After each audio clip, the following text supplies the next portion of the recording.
Hello YouTube fam, welcome to my new video. तो आपको video के स्टार्टिंग में पता चल ही गया होगा कि आज का हमारा सफ़र कहाँ का है। जी हाँ, आज हम जा रहे हैं Delhi to Dehradun by train.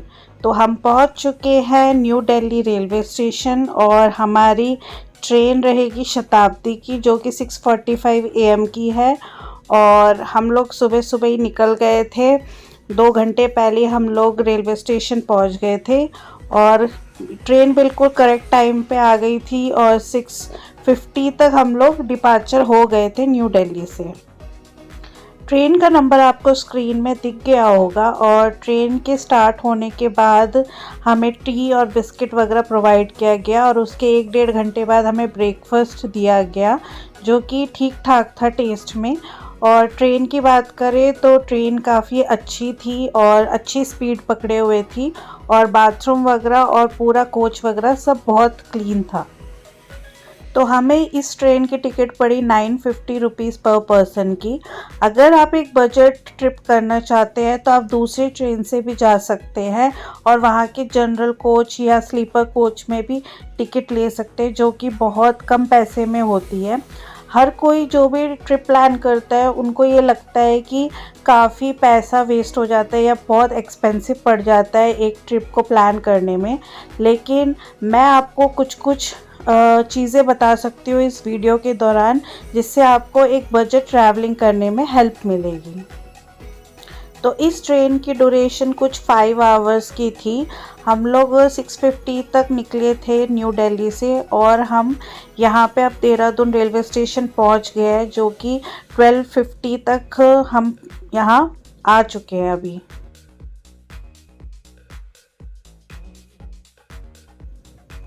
Dehradun पहुँच के हमने ये होटल बुक किया, जो कि है जीके रेसिडेंसी, जो कि हमें पड़ा 2000 पर नाइट का। थोड़ा बहुत रेस्ट करके और फ्रेश होके हम लोग रात को निकल गए थे वहाँ के पल्टन बाज़ार को एक्सप्लोर करने के लिए, जो कि बिल्कुल हमारे दिल्ली के सरोजनी मार्केट की तरह ही थी। पल्टन बाज़ार एक चौराहे पे ख़त्म होती है, जहाँ पे क्लॉक टावर भी है और ये एक मेन सेंटर पॉइंट देहरादून का माना जाता है। तो नेक्स्ट डे हम लोग निकल चुके थे देहरादून एक्सप्लोर करने के लिए। हमने तिरुपति ट्रैवलर से एक टैक्सी बुक की थी, जिसकी टाइमिंग थी 9 AM से 7 PM तक की, जो कि हमें पूरा वहाँ के जो फेमस जो टूरिस्ट प्लेसेस है वो घुमाएगा और ये हमें पड़ा था 2000 रुपीज़ पर डे का। तो इस ट्रिप की फ़र्स्ट लोकेशन है FRI, जो कि है फॉरेस्ट रिसर्च इंस्टीट्यूट। यह इंस्टीट्यूट ब्रिटिश टाइम काल की है और ये अभी रनिंग स्टेट पे है, प्लस ये बहुत ही फेमस टूरिस्ट प्लेसेस भी माना जाता है देहरादून का। यहाँ की टिकट पड़ती है 15 रुपीज़ पर पर्सन की और ये पूरा इंस्टीट्यूट 450 एकड़ में बना हुआ है। जैसे जैसे आप अंदर घुसेंगे तो आप देखेंगे कि पूरा चारों तरफ फॉरेस्ट ही फॉरेस्ट है और बहुत अलग अलग तरीके के प्लांट्स, ट्रीज़ वगैरह आपको यहाँ देखने को मिलेंगे और आपको यहाँ पे ब्रिटिश आर्किटेक्चर की भी झलक दिखाई देगी।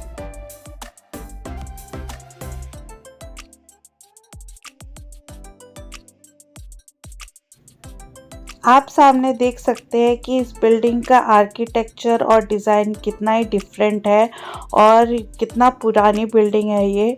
और पार्किंग की बात करें तो यहाँ पे 2 व्हीलर्स, 4 व्हीलर्स और कैरावन वगैरह और बड़ी बसों हर व्हीकल की पार्किंग की फैसिलिटी है यहाँ पे।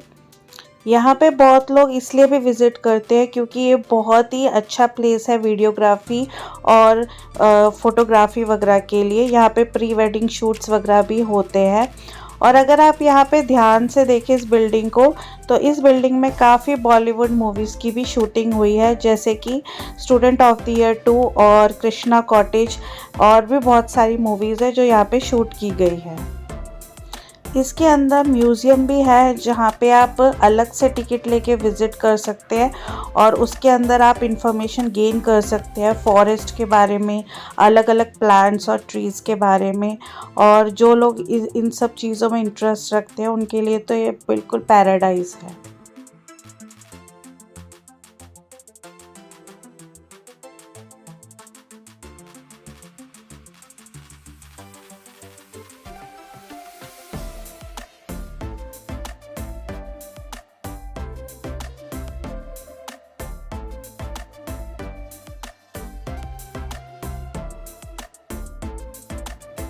यहाँ पे अलग अलग कैंपस और अलग अलग इंस्टीट्यूट से भी स्टूडेंट्स आते हैं अपनी रिसर्च करने के लिए, अपनी ट्रेनिंग पूरी करने के लिए। और इसके अंदर भी स्टूडेंट्स होते हैं जो कि अभी भी पढ़ाई कर रहे थे। हम जब गए थे तो बहुत सारे स्टूडेंट्स थे जो लैब में टेस्टिंग और रिसर्च वगैरह भी कर रहे थे। और टूरिस्ट के लिए अलग एक सेक्शंस रखा गया है और जो स्टूडेंट्स और स्टाफ के लिए उनके लिए अलग सेक्शंस रखे गए हैं जहाँ पे टूरिस्ट को जाना अलाउड नहीं है। हमने भी वहाँ पे बहुत सारी फ़ोटो वगैरह क्लिक की और हम लोग फिर बढ़ गए अपनी नेक्स्ट लोकेशन के लिए। तो अब हमारी नेक्स्ट लोकेशन रहेगी टपकेश्वर महादेव मंदिर। ये मंदिर बहुत ही फेमस मंदिर है देहरादून का, और जो भी देहरादून आता है यहाँ पे ज़रूर विज़िट करता है। और ये मंदिर डेडिकेटेड है लॉर्ड शिवा को। ये मंदिर बहुत मान्यता वाली मानी जाती है और कहा जाता है कि इस जगह पे माँ पार्वती ने तपस्या की थी शिव जी को पाने की और उनसे विवाह करने की। यहाँ पे आपको पार्किंग फैसिलिटी मिल जाएगी और बाहर आपको छोटे छोटे स्टॉल्स भी मिलेंगे जहाँ से आप अपना प्रसाद खरीद सकते हैं अंदर चढ़ाने के लिए। ये मंदिर बहुत ही अलग और यूनिक तरीके से बना हुआ है क्योंकि ये पूरी तरह चारों तरफ से नेचर से घिरा हुआ है। और जैसे आप नीचे जाएंगे आपको एक जूता घर मिलेगा जहाँ पे आप अपने जूते उतार के नीचे मंदिर की तरफ प्रवेश कर सकते हैं। जैसे जैसे आप सीढ़ियों से नीचे उतरेंगे लेफ़्ट साइड में आपको महादेव का मंदिर मिलेगा और सामने हनुमान जी का और माँ वैष्णो देवी का मंदिर भी मिलेगा जहाँ पे आप जाके दर्शन कर सकते हैं।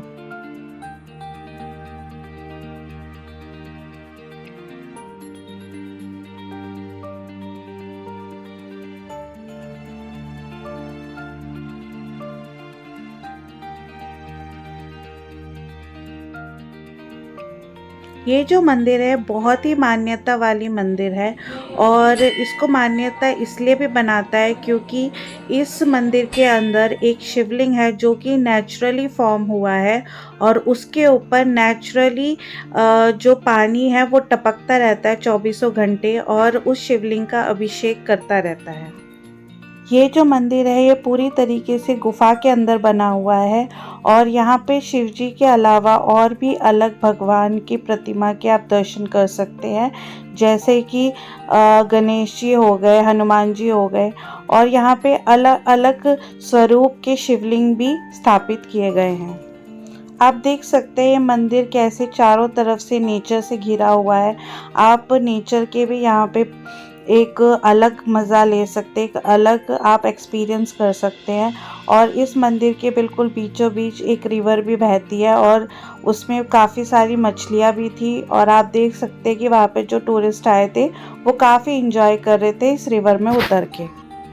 तो हम मंदिर से दर्शन करके बाहर निकल चुके हैं और आप देख सकते हैं कि छोटे छोटे स्टॉल्स हैं जहाँ पे आप छोटे बहुत सामान हैं, गिफ्ट्स हैं और या फिर मूर्तियाँ वगैरह हैं, मालाएं वगैरह हैं जो कि आप शॉपिंग करके घर ले जा सकते हैं।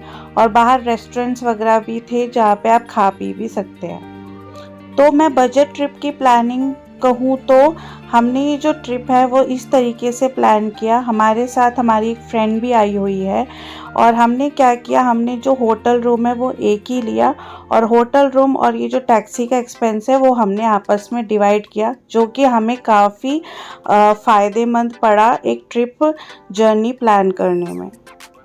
तो बहुत लोग ये सोच के ट्रिप कैंसिल कर देते हैं कि एक ट्रिप में जाने में काफ़ी खर्चा होता है और काफ़ी टाइम कंज्यूमिंग होता है। तो आप अगर अच्छे से प्लान करके और उस जगह के बारे में पहले से ही जान के आएँ तो आप काफ़ी अच्छे से एक बजट ट्रिप प्लान कर सकते हैं। तो हमारा नेक्स्ट लोकेशन था रॉबर्स केव, जिसे गुच्चू पानी के नाम से भी जाना जाता है।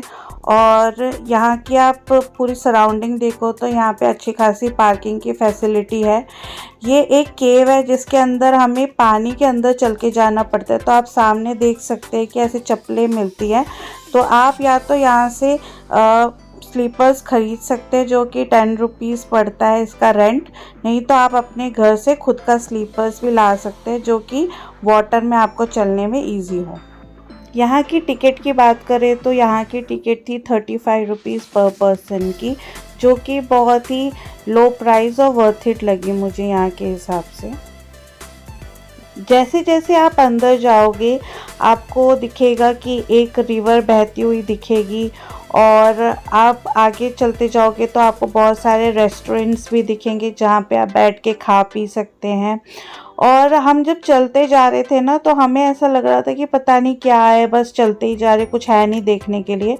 बट जैसे जैसे हम पास पहुंच रहे थे ना वैसे वैसे जैसे नज़ारे बहुत अलग होते जा रहे थे, और बहुत ही आगे जाके आप देखेंगे कि एक इंटरनेशनल ट्रिप जैसी हमें फीलिंग आ रही थी।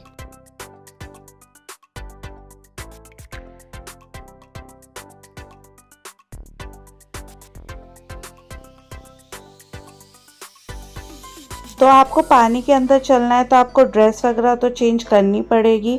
तो यहाँ पे चेंजिंग रूम भी है जिसका प्राइस 20 रुपीज़ पर पर्सन था, और आपका सामान वगैरह रखने के लिए यहाँ पे लॉकर्स भी दिए जाते हैं, उसके लिए आपको अलग पेमेंट करनी पड़ेगी।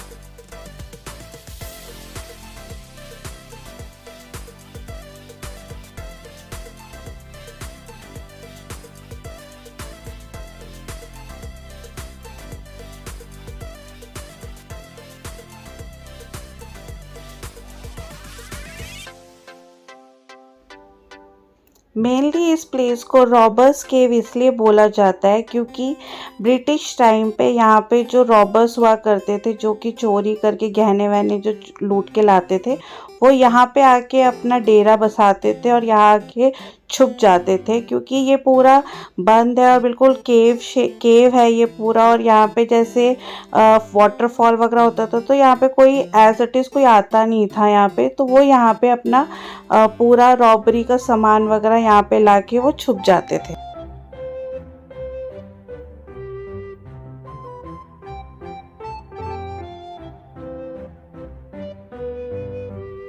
जैसे जैसे आप इस केव के अंदर जाओगे एक आपको अलग ही इन्वायरमेंट और अलग चीज़ एक्सपीरियंस और करने को मिलेगी। और आप पानी के ऊपर चलते हो, पानी भी इतना ठंडा ठंडा होता है तो बहुत ही रिलैक्सिंग फील होता है। और आप देख सकते हैं कि कितनी भीड़ थी जब हम गए थे। तो मेनली इस केव का ये लास्ट पॉइंट होता है जहाँ पे एक वाटरफॉल आपको दिखेगा, और यहाँ पे लोग आते हैं और नहाते हैं, प्लस फ़ोटो वगैरह खिंचवाते हैं। और कुछ लड़के तो ऊपर भी चढ़ रहे थे, लेकिन मैं आपको प्रेफर नहीं करूँगी क्योंकि वो डेंजरस भी हो सकता है। और जब हम गए थे तो उस टाइम पे पानी का लेवल ठीक ठाक था, मतलब घुटने तक ही था। लेकिन बारिश के टाइम पे पानी का लेवल यहाँ पे बहुत ऊपर तक हो जाता है, और प्लस बहुत गंदा पानी भी आता है उस टाइम पे, क्योंकि ऊपर से पूरा क्या बोलते हैं लैंडस्लाइड वगैरह होता है तो उसका भी पूरा पानी आता है, और स्नेक्स वगैरह का भी डर होता है पानी के अंदर। तो मैं प्रेफर करूँगी कि आप बारिश के मौसम में यहाँ ना जाएं। केव के अंदर आपको कुछ ऐसे नज़ारे भी देखने को मिलेंगे जहाँ पे आपको दिखेगा कि रॉक के अंदर से पानी आ रहा है, जो कि बहुत ही यूनिक एक्सपीरियंस था हमारे लिए। हमने पहले कभी ऐसा कुछ देखा नहीं था, और काफ़ी क्रिस्टल क्लियर पानी था जब हम चल रहे थे पानी के ऊपर से, और बहुत ही अच्छा एक्सपीरियंस था। मतलब क्या बताऊँ, ये जगह तो हमें बहुत अच्छी लगी। और यहाँ पे ड्रोन शूट भी होते हैं, आप ड्रोन शूट भी यहाँ पे करा सकते हैं। फैमिली के लिए, कपल्स के लिए अलग अलग प्राइजेज़ है, वो आप वहाँ पे जाके पता करिएगा। तो गुच्चू पानी में मज़े करके और थोड़ा बहुत खा पी के हम लोग बढ़ चुके हैं अपने नेक्स्ट लोकेशन के लिए, जो कि है सहस्त्रधारा। सहस्त्रधारा बहुत ही फेमस टूरिस्ट प्लेसेस में से एक है देहरादून का, और ये फेमस है अपने स्टेप वाइज वाटरफॉल्स और केव्स के लिए। तो यहाँ पे भी आपको पार्किंग फैसिलिटी मिल जाएगी इजीली, और काफ़ी शॉप्स और स्टॉल्स भी है जहाँ पे आप शॉपिंग भी कर सकते हैं। ये जो आप रोप वे देख रहे हैं ये ऊपर एक साईं मंदिर है, उसके लिए है। आप साईं मंदिर भी यहाँ पे जा सकते हैं दर्शन करने के लिए। यहाँ पे आगे जाके आपको द्रोणा गुफा शिव मंदिर भी मिलेगा और वहाँ पे एक शिवलिंग भी होगी जिसके आप दर्शन कर सकते हैं। कहा जाता है कि प्राचीन काल में यहाँ पे द्रोणाचार्य जी तपस्या करते थे अपनी गुफा में और उन्होंने मतलब पांडवों के टाइम पे अपना बाण चलाया था जिसकी वजह से ये धाराएं बहनी स्टार्ट हुई थी। तो कुछ इस तरह की हिस्ट्री है यहाँ की। प्लस यहाँ का ये जो वाटरफॉल है इसमें मेडिसिनल वैल्यू भी माना जाता है क्योंकि ये पूरा ना जो वाटर है ये पूरा सल्फ़र का है और इसमें सल्फ़र की मात्रा ज़्यादा है। तो इस वजह से जो लोग इस वाटर में स्नान करते हैं ना तो अगर उसको कोई स्किन डिजीज़ वगैरह होती है तो माना जाता है कि वो ठीक हो जाती है और काफ़ी थेराप्यूटिक और मेडिसिनल वैल्यू दी गई है इस पानी को।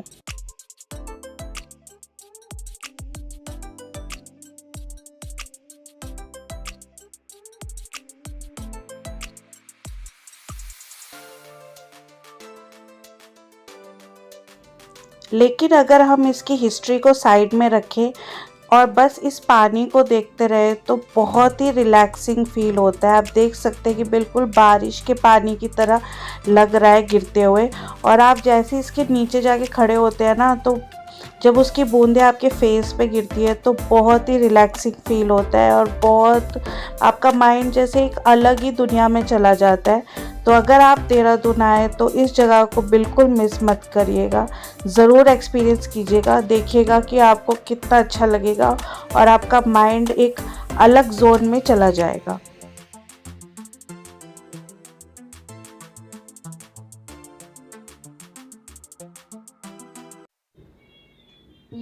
चलते चलते मुझे एक ऐसा फील हो रहा था कि मतलब पहाड़ जिसे हम हिल स्टेशन बोलो कुछ भी बोलो, मतलब पहाड़ कितना हैवी वर्ड लगता है ना, लेकिन यही एक ऐसा वर्ड भी है जो कि हमारी रोज़मर्रा की जो ज़िंदगी है जिसमें हम भाग दौड़ करते हैं उसको बिल्कुल मतलब शांत करने की कैपेसिटी रखती है। मतलब जैसे हम लोग सोचते हैं ना कि अगले दिन हम पहाड़ों में जाने वाले हैं तो कितना अच्छा लगता है वो रात हमें, मतलब हम कितने सुकून भरी नींद होती है या फिर हमारे अंदर कितनी एक्साइटमेंट होती है, कितने कुछ हम लोग प्लान करते हैं, कितना कुछ हम लोग सोचते हैं उस ट्रिप के बारे में।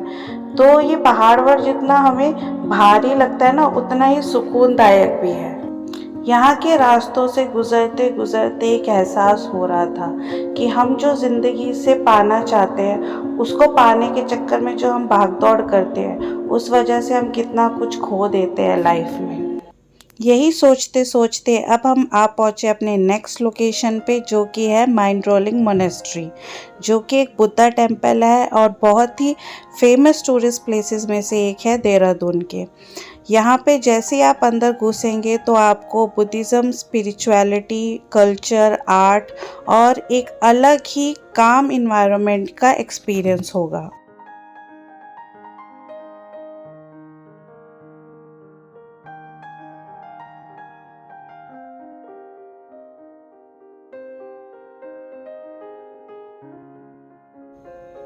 यहाँ पे आपको अलग अलग शेप एंड साइजेस के स्तूपा बने हुए दिखेंगे जो कि अलग अलग मान्यता रखते हैं।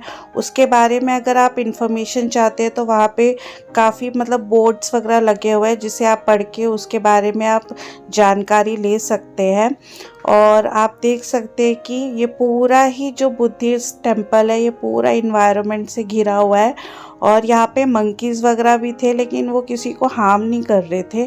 काफ़ी शांतपूर्ण जगह थी, काफ़ी मतलब बहुत कामनेस थी इस जगह पे, काफ़ी अच्छी एनर्जी वाइब आ रही थी उस जगह पे।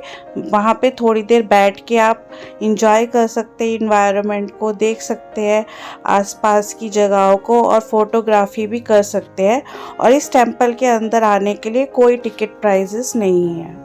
टेम्पल के अंदर ही आपको शॉप्स दिख जाएंगे जहाँ से आप सुवीनियर्स और गिफ्ट्स वगैरह परचेज़ कर सकते हैं और अंदर ही आपको रेस्टोरेंट्स भी मिल जाएंगे जहाँ पे आप आराम से बैठ के खा पी भी सकते हैं। अगर आपको मंदिर के अंदर दर्शन के लिए जाना है तो आपको शू रूम भी मिलेगा जहाँ पे आप अपने शूज़ वगैरह उतार के अंदर जा सकते हैं। उसके साइड में ही आपको लॉर्ड बुद्धा की बहुत बड़ी प्रतिमा दिखेगी। वहाँ पे जाना इस टाइम पे मना था तो हम नहीं गए। तो हमारा देहरादून का ट्रिप ओवर हो चुका था और नेक्स्ट डे हम लोग अब आ चुके हैं मसूरी में। क्योंकि पिछली बार जब हम मसूरी में आए थे तो 2-3 जगह छूट गई थी, तो वही विज़िट करने आए हैं। तो सबसे पहले हम आए हैं जॉर्ज एवरेस्ट, जो कि बहुत हाईएस्ट पीक माना जाता है मसूरी का, और वहाँ की एंट्री टिकट पड़ती है 200 रुपीज़ पर पर्सन की।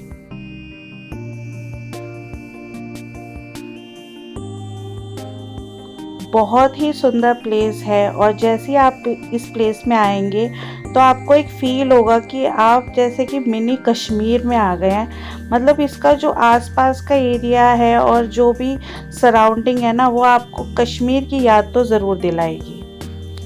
अगर आप यहाँ पे 4 व्हीलर से या 2 व्हीलर से आ रहे हैं तो एक पॉइंट तक ही वो गाड़ी आके रुकेगी, उसके बाद आपको 1 किलोमीटर तक ट्रैक करके ही ऊपर आना होता है।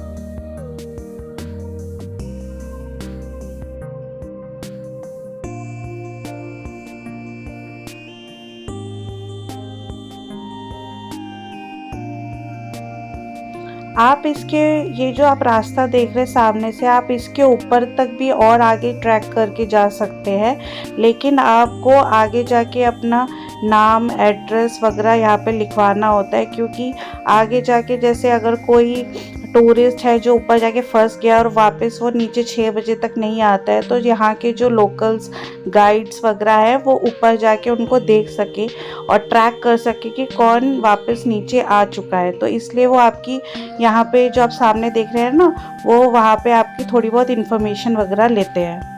तो हम बहुत सारी फ़ोटो खिंचवा के और वहाँ पूरी वादियों के मज़े लेके हम नीचे उतर रहे थे।